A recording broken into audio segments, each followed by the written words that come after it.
हमले से पहले वार्निंग मिल चुकी थी, लेकिन जो हुआ उसने पूरे देश को हिला दिया। ये सिर्फ एक हमला नहीं था, ये एक ऐसा सवाल था जो आज भी जवाब मांगता है। जब खतरे की जानकारी पहले ही थी तो उसे रोका क्यों नहीं गया? उस समय सब कुछ सामान्य दिख रहा था। शहरों में रोज की तरह जिंदगी चल रही थी, लोग अपने काम में व्यस्त थे, लेकिन पर्दे के पीछे कुछ और ही कहानी लिखी जा रही थी। सीमावर्ती इलाकों में हलचल बढ़ चुकी थी, संदिग्ध लोगों की आवाजाही तेज हो गई थी और खुफिया एजेंसियों को लगातार इनपुट मिल रहे थे कि कोई बड़ा हमला होने वाला है। रिपोर्ट्स में साफ चेतावनी दी गई थी, उच्च सतर्कता बरती जाए, संभावित खतरा बेहद गंभीर है।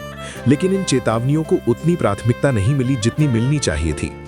धीरे धीरे खतरे के संकेत और स्पष्ट होते गए। फोन इंटरसेप्ट हुए, संदिग्ध गतिविधियों की तस्वीरें सामने आई और कई जगहों से एक ही तरह की जानकारी मिलने लगी। ऐसा लग रहा था जैसे कोई बड़ा जाल बुना जा रहा है। लेकिन इस सब के बावजूद सिस्टम में एक अजीब सी सुस्ती बनी रही। चेतावनियां फाइलों में कैद होती रहीं और जमीन पर बदलाव बहुत कम दिखाई दिया। खुफिया एजेंसियों ने अपना काम किया। उन्होंने समय रहते जानकारी इकट्ठा की, रिपोर्ट तैयार की और अधिकारियों तक पहुंचाई। मीटिंग्स हुई, चर्चा हुई और कई स्तरों पर इस खतरे को लेकर बात भी हुई। लेकिन असली समस्या यहीं से शुरू हुई। जानकारी तो थी, लेकिन उस जानकारी पर कार्यवाही करने में देरी हो रही थी। हर विभाग अपनी जिम्मेदारी दूसरे पर डाल रहा था। फैसले लेने में हिचकिचाहट थी और यही हिचकिचाहट धीरे धीरे एक बड़ी चूक में बदलती गई।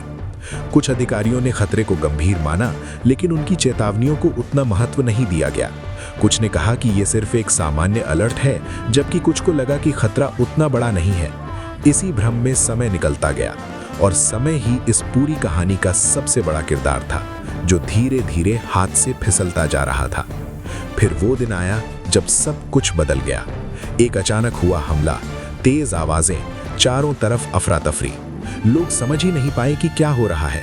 कुछ ही मिनटों में सब कुछ खत्म हो चुका था, लेकिन उसके असर ने पूरे देश को झकझोर कर रख दिया। हर जगह सिर्फ एक ही सवाल था, अगर वार्निंग पहले से थी तो ये हमला कैसे हो गया?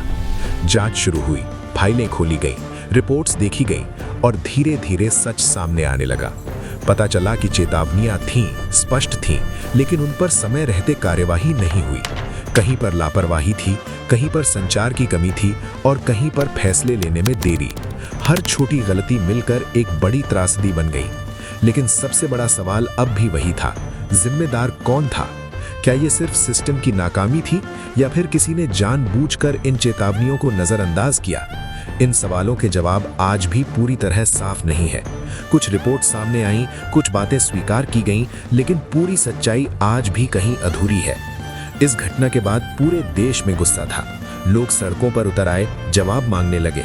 जिन परिवारों ने अपने प्रियजनों को खोया, उनके लिए ये सिर्फ एक खबर नहीं थी, ये उनकी जिंदगी का सबसे बड़ा दर्द था।